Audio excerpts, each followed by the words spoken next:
On this episode, we speak about healing the 5-year-old self. Imagine going back to a moment of trauma, gaining, healing, and then picking up from that space of freedom. Healing your 5, 14, or 55-year-old self, depending on your walk of life, grants you the opportunity to experience life from a space of creativity and childlike faith. Find out 3 steps to healing undealt with wounds and learn how to live beyond the past right here on LifeClub. I'm Tashima Jones. Welcome to LifeClub. I genuinely believe personal development unlocks the door to the abundant and wonderful life we all already have. I also believe we must be intentional about seeking out that life in order to find and fulfill it. I am so grateful your journey of discovery has led you all the way here. Let's keep moving forward together. Once again, welcome to Life Club with me, Tashima Jones.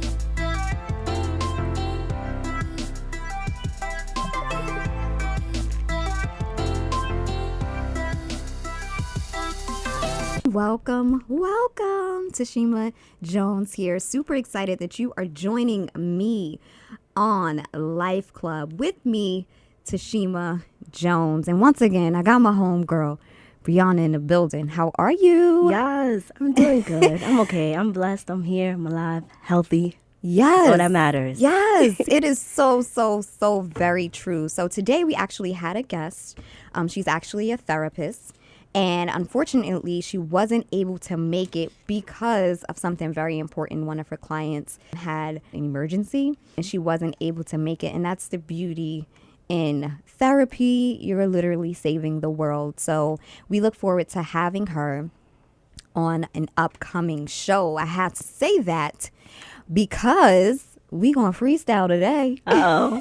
In my mind, I'm a rapper, so I think I'll do just fine. Yes, I don't know about me, but hey. I think I'll do just fine. We're actually gonna dive in. Today we are speaking about loving our 5-year-old self. And this is coming straight from the heart, straight from the dome. I truly believe in this hashtag of be your own therapist.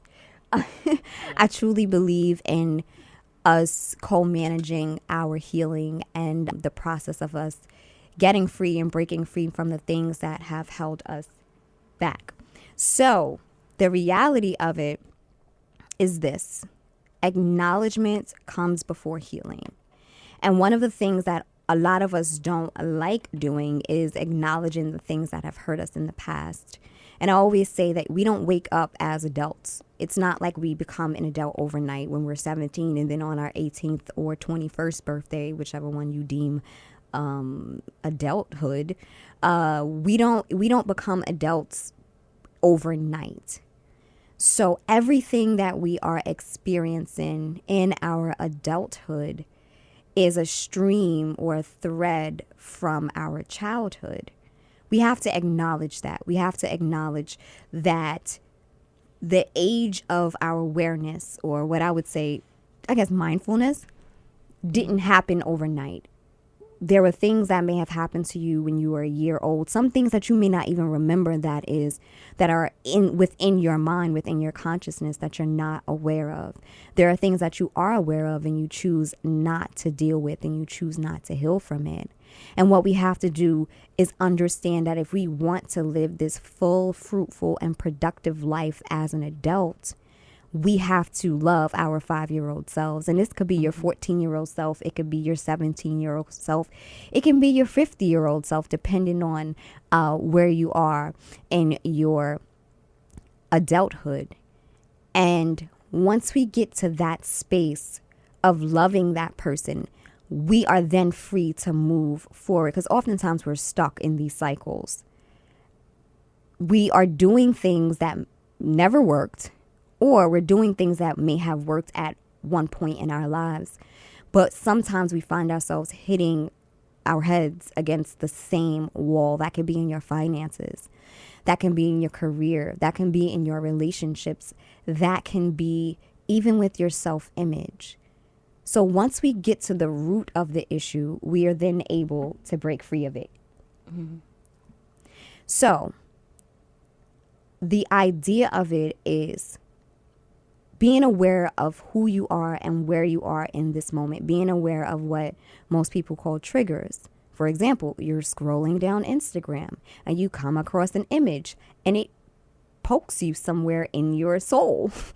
It could be, a painful feeling. It could be a feeling of depression. It could be a feeling of sadness. It could be a feeling of inferiority or jealousy or things of that nature. Instead of trying to explain away that feeling or ignore that feeling, you need to ask yourself, well, why do I feel this way? And 9 times out of 10, you can trace back into a moment of feeling inferior in your childhood. This could be in your very own household or in your community or in your school. And you haven't dealt with that emotion of inferiority from this very young age. I'll tell you a story about, in elementary school. And I've always had this issue, I don't want to say always, but I have had this issue of aggressive, dominant women. I've always had a fear of that because of some of my childhood experiences and growing up in certain households where you weren't praised and you weren't acknowledged in a good way.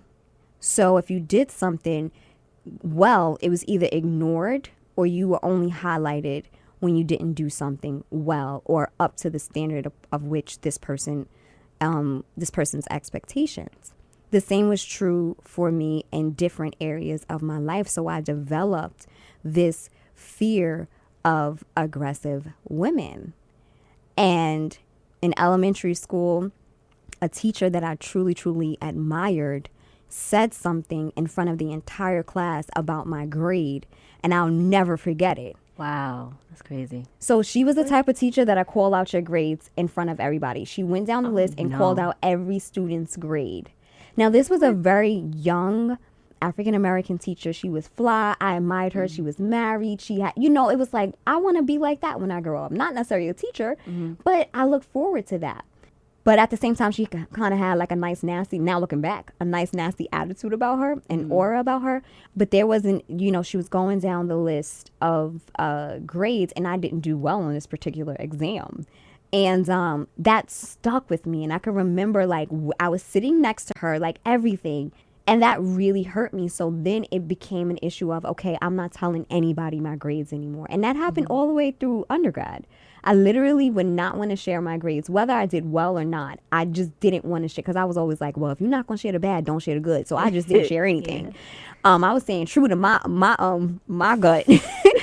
So this really happened. And then so after that, when I would play word games, if I didn't spell a word right, and then somebody, would be like, how do you not know how to spell this, or Pictionary, things like that. It just became an issue for me of not doing well. I didn't want to fail, and it wasn't a sense of pride. It was almost, I just didn't want to be, I guess, spoken down of if I didn't do well. So then I stopped asking questions.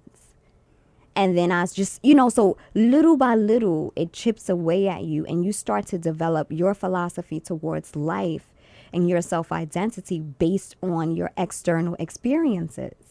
And we don't always know how to maneuver through these things and remain our true selves as young children.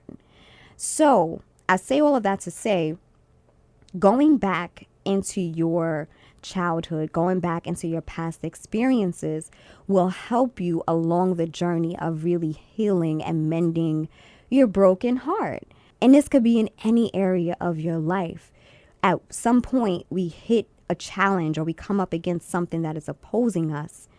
And while ideally we would conquer that thing and move on, not all of us do that, especially when you are a young child. You just kind of take on the role of what this circumstance is presenting versus saying, this is not who I am. This is just something that I've experienced. And what do I take from this to make me better? And that's the danger in not having a relationship with your children, because I didn't necessarily have the household where I could go home and say, Mom, this really hurt my feelings today in school. I felt love from my mom, but I didn't feel this sense of communication because it was always like, girl, nobody's worrying about you. Don't worry about what other people think. And parents are human beings, and they do what they know, and they do the best that they can. So it's no knock to my mother. I could relate. I feel like it's really true when people say that your past is what makes you your future in a way, you know. Definitely. And when you think about it, elementary school, preschool, if you will, it's always preparing you for the next level in your life. Because if you don't learn the alphabet, you're not going to fully learn how to read. So everything is connected. It's all building blocks. And the same is true in our personal lives and life skills. You are learning things as you go. And if you don't have that environment that is first of all conscious enough to understand that this is a growing person. Like, we don't raise children, we raise adults. We have to understand that. So you have to create this environment for the person that you are responsible for, the future adult that you are responsible for, where it's open communication and they're able to come to you with certain personal challenges that they may have. Again, whether it's dealing with someone in the school or just dealing with their identity. My son Justice has asked me a few questions that really made me more aware of where he is in his self-image and his self-identity. And I'm grateful that he's conscious enough to even ask the questions that he asked. Because I'm like, huh? Like, what? Like, how are you thinking about this? But it's a blessing because there is this sense of consciousness that we all have, including children. So going back to like loving your 5-year-old self, you have to first acknowledge that you were hurt. Even this morning, I was in tears. I'm getting ready to leave. And, I'm having this conversation within myself, AKA thinking, because that's what thinking is what you are saying to yourself. And I said something. I said, you know what? That really hurt my feelings. Or no, it was, I just never felt good enough. And when I said that, it broke something. I'm about to cry right now. It broke something. You know that cry you get from your soul? It just felt so good for me to say that out loud. And if you have ever seen me, you know I'm 4'11" and 36 years old, looking 16. So even that was a challenge for me growing up. And even now, I'm just like, bro, I need to get a t-shirt that says, yes, I'm an adult. Something is in the air because same here. Like, been very emotional lately. I had to, like, self-check with myself yesterday. Like, am I happy? I'm not happy. And so, yeah, I feel like I need a change in my life. I need to make a change or something. And I feel like I had to look at my past, too. Like, I feel like I am the way that I am because of my past. Like, and it's very true. And the thing about it is that I'm glad that you said, like, am I happy? And oftentimes people base their happiness on the exterior things. And you have to really focus on the inside, because what we call change is really an awakening and a perspective. How are you looking at life? First of all, what is your definition of life? And it's so important for us to understand that life is happening on the inside of us. Like, life is what's happening on the inside of us, and all that we experience on the outside of us is just a manifestation of our internal being. Now, I'm not one of those people that say, oh, you're attracting everything that comes into your life, because I don't necessarily believe that. I am not fully persuaded on that, but I truly do believe that you have the power to see everything that's being attracted into your life as a good thing, or as something that you can use, or as a reflection of the places that you need to speak about. I talked about in the past a relationship that I had. It was like the hardest relationship I ever had in my entire 36 years. And I've had a few. I was like a serial monogamous. And at one point towards the end of that relationship, I recognized that all of the things that were being said to me and done to me were very similar to my self-talk. the putting yourself down and then and the comparison to other people and all of those things. It was what I was saying in my head to myself. And sometimes we stick up for ourselves when it's coming from the outside, but we settle when we are the ones speaking it to ourselves, and we try to quiet it away, but we never demolish it. So understanding your power to shift your perspective, not your external experiences. Because once you shift your perspective, your external experiences will automatically shift. Mm-hmm. Because the reality of what we see is a compilation of the thoughts that we choose to think about, and then we become to believe, and then what we act on. We have to understand that. We have to understand that we are co-creators of our environment. And another revelation that I had today actually was this place of singlehood. Like I said, I was a serial monogamist. I always thought I needed a boo. And I have been delivered. Praise God. Amen. But so... And I've always had this understanding, like, I know I'm a wife. I know, I have this understanding of future self, and I have been married, and going through that experience and moving on to divorce and really coming into who I am, I heard this voice say, you will never be married to you will never bear somebody else's name until you fulfill the call on your own name. Mm-hmm. And that was a very powerful thing. And although I have faced some challenges along the journey, I am holding on to that promise because one thing I know for sure is that you have to fulfill the call on your life as an individual. I always say Beyonce would have never met Jay-Z if she was looking for Jay-Z. She had to fulfill the purpose in her life and walk that walk of who she is as a woman. And then her mate was just along the journey of the many other blessings that come into her life. And the same is true for each and every one of us. As you walk along your path and along your journey, the blessings of finances, of fashion, of homes, of children, all of these things are just in your package, if you will, your life package. So I have this understanding today that your circumstances didn't serve you, Tashima. And I'm going back into my childhood. I recognized and I was awakened to this reality that I was living in somebody else's garden.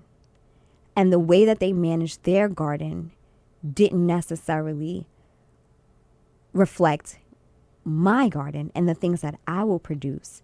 And I have this strong sense that Source was telling me, I couldn't wait until you were at the point where you would finally surrender to the will and the plan that I have for your life. And I say that, I want to say this much more clearly. When we are living in a household as a child, we do not have the independence to truly make certain choices in our lives. So we are literally living out somebody else's reality. We're living out somebody else's choices and decisions in the way that they manage their household.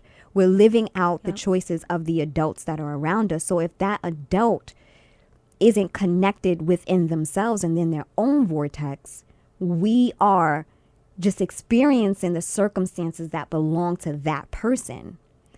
So then when we become of age, we either make it a point to say, okay, this is the way my mother or my father or my aunt or my uncle or whoever my guardian was. This is the way that they chose to live their life. These are the seeds they chose to plant.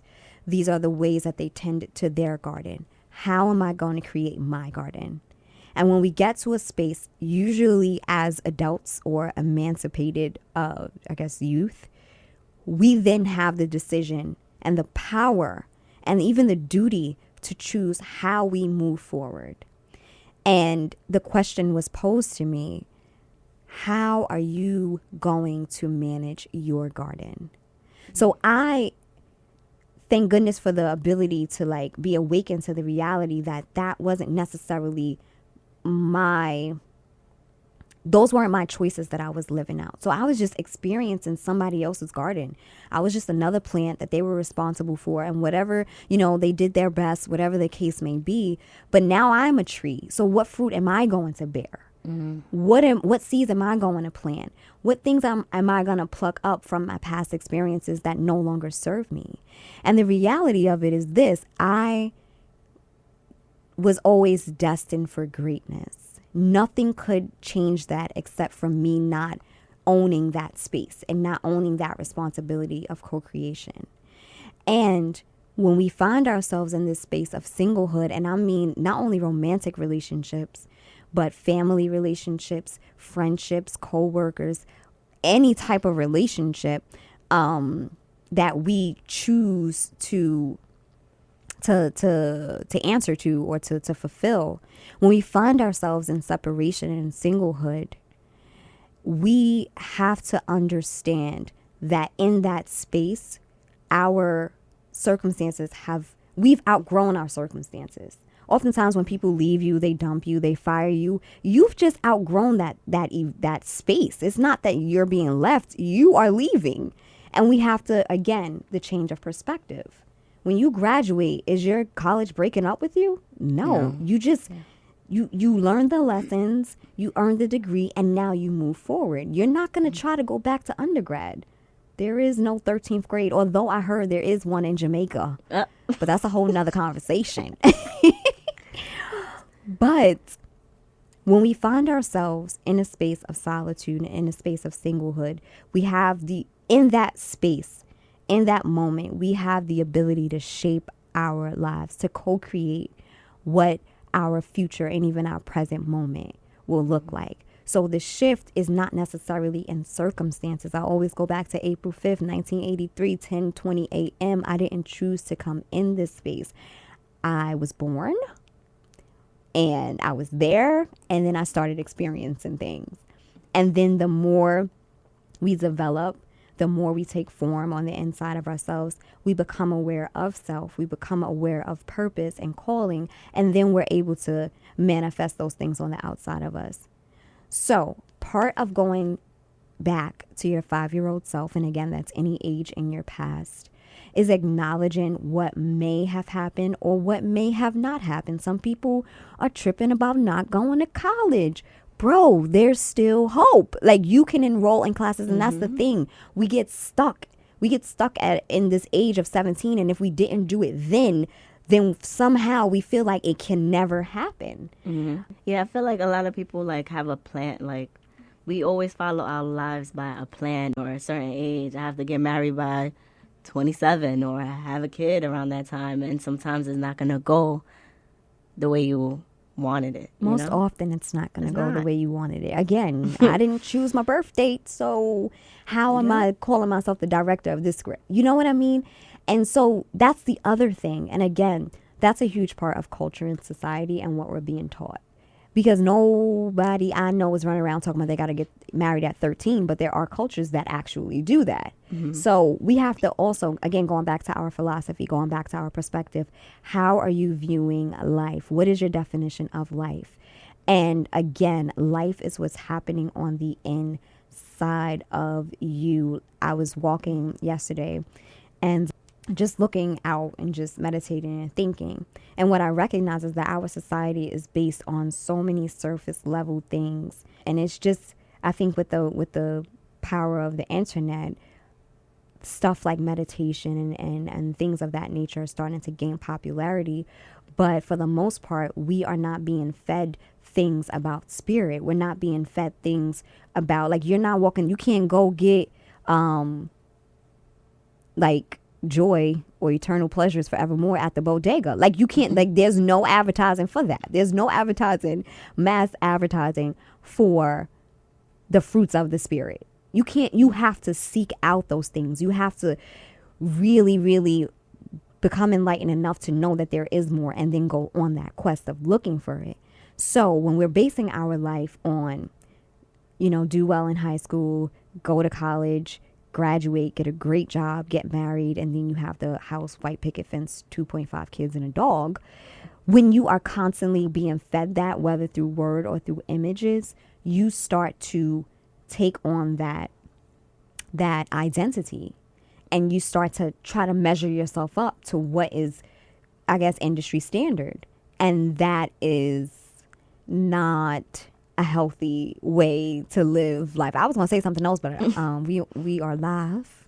So we just have to understand that when we are able to first acknowledge the things that have happened to us in our past, and the things that the lessons that we learned from those things, and the things that we started to take away from that and then call it our own, we have to recognize that we have the power to shift that. So when you speak about, you need change, understand that change is not going to come from a job. It's not going to come from money. It's not going to come from a relationship. It's not going to come from more clothes or traveling or having Instagrammable moments. Mm-mm. It's not going to come from those things. And that's the thing. We are constantly feeding on lifeless things, expecting for us to feel alive. Again, I use this analogy, like, you're not going to pour, soda on your plants. There's no oxygen, there's no nutrients in that for that plant. Not at all. No. So why do we, try to feed our souls and try to feed our minds with these things that are man-made and have no life in them at all? So going back to your 5-year-old self, understanding the things that have happened to you along the journey, understanding the trauma that you may have experienced, understanding the neglect, whatever the case may be, those traumatic moments in your life, and piecing those things together with how you react as an adult. Because there's a lot of 35-year-old men and women walking around angry because of something that happened to them when they were 7, and they lashing out on everybody else around them, and it has nothing to do with what they're experiencing. And speaking about the allegory of the cave, those shadows, some of us are living in a shadow instead of living in the reality of where we are in the present moment. So when you get to a space of acknowledgement and acknowledging the fear that you may have experienced or the traumatic events that you may have experienced, the next step is healing. Acceptance is a part of healing, and acceptance is not saying that it was okay. It's just accepting the fact that it happened. That's really it. It's accepting the fact that it happened. It's accepting the fact that this was a circumstance that I found myself in, whether you chose it or not. Accepting that it happened. Because if you do not accept that it happened, you will keep reliving. I spoke about daymares, how so many of us are walking around these streets having nightmares while we on a bus, and our eyes are wide open. So just acknowledging that hurt. And I suggest that you mentally go back into that space and heal that 5-year-old, heal that 14-year-old. I have had plenty of moments at the kitchen table where I literally feel like I'm 7 again. And it's the most rewarding experience ever, because I'm helping that little girl wake up to her power. I'm helping that little girl heal from that moment when she was bullied or when she didn't feel like she had enough. I'm helping that little girl named Tashima so that I could bring her up to speed, because we got things to do. You know what I mean? I understand. Yeah. And it's really a refreshing thing to be able to go back into that space and find healing there and then move forward. So that's part of the healing process. It's just accepting it and then really crying about it. Really saying the things that you wish you could have said when you were that age. Really, journaling is a big deal to me. Writing about those things and really forgiving it. And that is the fullness of what I truly believe healing is. It's acknowledging it, accepting it, and then forgiving it, and allowing the emotion to pass through you and not stay blocked up on the inside of you. And when the way that we can recognize the blockages that we do have is those moments of when you feel triggers. Again, you could walk down the street, you could see some dude that remind you of your ex, and you got a whole new attitude. That's a sign that you haven't dealt with the pain. That's a sign that you haven't dealt with the hurt. Whether or not you see someone who reminds you of a teacher or a parent or whatever the case may be, if you still have that cringe on the inside of your soul, you need to deal with that. You need to deal with that because it is, whether you recognize it or not, it is impacting the relationships that you currently have. And it is also impacting your identity. That becomes your life's work. When you recognize that you are your heart, it's like a light bulb. It's like hidden in plain sight. So one day I was like, who am I? Like, who am I? So this was another level of the who am I question. And it was for me, like, which voice is me, or which thoughts are mine? And what I recognize is that we are the heart. And I spoke about this on one of the other shows, one of our other episodes. We are the heart. So you've heard of this term, as a man thinks, you know, so is he. And or as a man thinks in his heart, so is he. And when I recognize that the word think really means to say to oneself, I connected the dots of what we are on the inside is literally our beliefs and our thoughts. Literally, that's what we are made up of on the inside of our flesh. All it is just a spirit of thought and consciousness. So the beauty in this is that we can reshape, renew, and change our perspective by changing what we think. And it's never too late. It's never too late. If you are conscious, meaning literally, I forget which conscious it is. If you are like a lot, you know, because you know the two different consciouses. Yeah, I don't really. Yeah. So if you have the ability to think, you have the ability to change your spirit, who you truly are. And then through that, you change your circumstances and your external experiences themselves. So again, I like running these things over. I'm a teacher at heart. So loving your 5-year-old self, going back to that space of trauma and really dealing with that. Don't look at what's happening now, because 9 times out of 10, your reaction. So your reactions most often are learned behavior. So the way that you're reacting in a certain situation or circumstance is not something that it just happened in that moment. Like, you learned how to react to somebody running up on you. You learn how to react to a baby crying. Like, you learn those things. And the same is true for other, daily activities. You learn how to respond.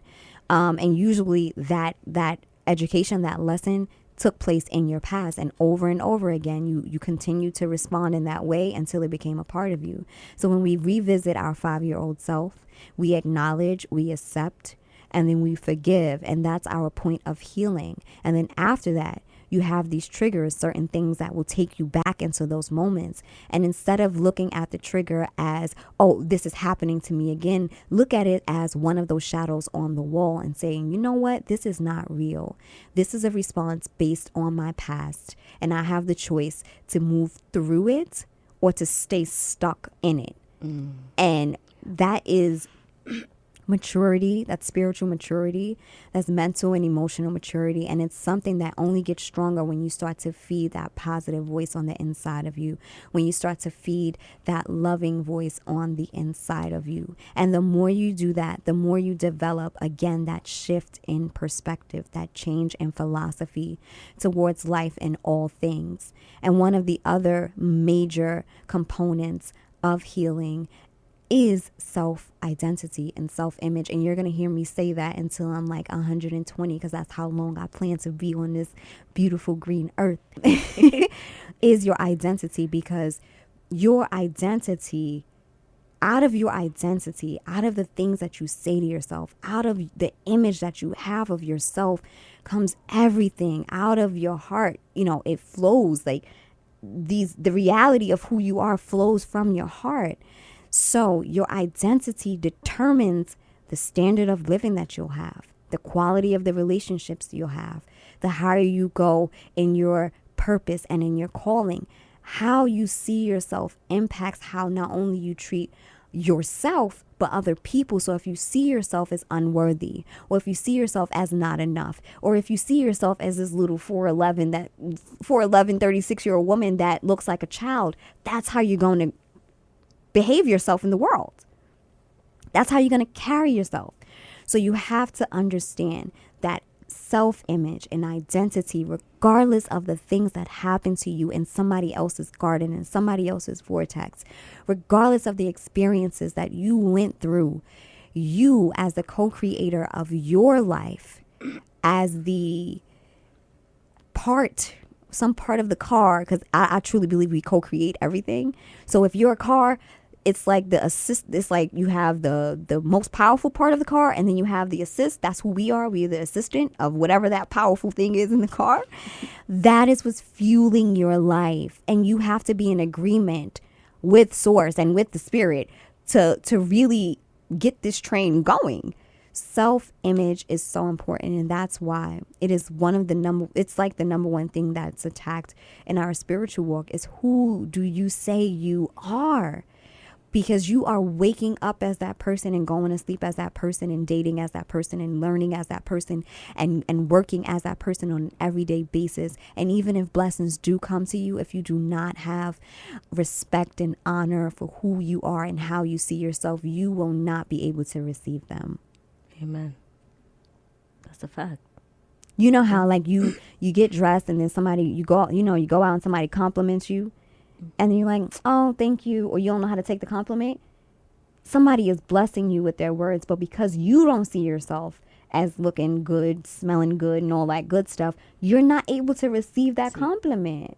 Mm-hmm. And the same is true on the other end. If you don't have, a healthy self-image, you seek the attention and the compliments of other people. And when you don't get it, you feel even less than how you walked out the house. And I can say that because I've experienced both ends of it. So we have to understand that identity is one of the most powerful tools that we need to have in our life kit, if you will. And a lot of times our experiences may shape how we see ourselves. So that's the very important part along the journey of healing the 5-year-old self. Is understanding that once you forgive, you get to that point of forgiveness, it's like, okay, now who do I see myself outside of these circumstances? And who did I see myself in the first circumstance? Because it takes some time to really strip you of your identity. We were speaking about on break how when we were younger, we were more creative. We believed anything was possible. And then little by little, that imagination was chipped away. So now we have to go back and visit our 5-year-old self with a healthy perspective of who was that creative child who felt like they could be one of the best writers on earth, or one of the best singers, or a director or a filmmaker, or the best mom that they could ever be. Who was that 5-year-old, that 14-year-old who believed that everything was possible? And that is how you live out the second part of your existence. I felt that. Yes. I felt it. And I feel like that's going to make me happy. I realized like yesterday, I was thinking about it like, I'm not happy. I've been like, I got my BA in communications, but I feel like this was a second option. I've always wanted to act. But when I was in high school, I felt so intimidated by others. Like, oh, I can't do it. I'm only 4'11", well, 4'8". And, I didn't feel like I had the talent like everybody did. Who's going to put me in these shows? So I just realized I have to do what's in my heart. If I'm not going to do it, I'm not going to be happy. Although I still want to pursue my BA in communications. But that's part of your arsenal for acting. Yeah. You know what I mean? And no time is wasted. And sometimes I feel like I've wasted time. No time is wasted. Like I could have done that before, or why didn't I stay in the city and try to pursue that? Instead I went away, or all these other, questions. And that's what I'll wrap with. It's so interesting. Like, again, I always feel like divine connection with people who are here. I mean, this is just another chapter of your journey. And I truly believe it is blessing you in the middle of it so that when you do go, you'll go like ready. And when I was 18 years old, and I'm not sure if I told a story, I feel like I'm becoming like my 80-year-old aunt who tells me the same stories over and over again. And I sit there and act like I never heard it. So please give me the same grace. When I was 18 years old, I was enrolling into college, and I decided to study computer science because that was encouraged from, the adults around me. And then it was like, there's not a lot of women in it. It's not a lot of women of color in it. You make good money. It's popping. Do it. So, I go into class, and the first semester I'm like, nah, nah, we not going to do this. We going to take this W and withdraw from this class. And instead of me pursuing what I wanted to pursue, which was psychology, I enrolled into the School of Business. Again, not really following my passion because I didn't feel like my voice mattered, even to myself. So I graduated with honors, all good, work, this, that, and the third. But literally 18 years later, I am enrolled and will be studying psychology to get my master's. So I say that to say, number one, no time is wasted, but restoration is always possible. So I truly, literally, I was 18 years old then, and now I'm 36 years old. So I'm still like that 18-year-old girl now taking, like hearing my voice and allowing myself to truly follow my passion. And while those other things served me, I am so grateful that I have another opportunity to do what I truly believe is my life's work. So no time is ever wasted. The sooner you become awakened, the sooner you can live out the life that is purpose for you. Yeah. That felt good. This was like hashtag therapy right here. Exactly. If you are just tuning in, this is Life Club with me, Tashima Jones. My homegirl Brianna is in the building. We have been speaking about loving and healing our 5-year-old self. Thank you so much for joining us. You could have been anywhere else in the world, but you were here with us, and for that we are truly, truly grateful. Brianna, where can everybody find you? Yes, guys. Find me on Instagram at adoremebrie_. Yes, hashtag 48. No, the 5s. And I am Tashima Jones. You can find me at tashimajones.com. All of my social media and contact information can be found there. Until next time, remember your greatness. Talk soon. I am Tashima Jones, and you've been listening to Life Club. Thank you for tuning in.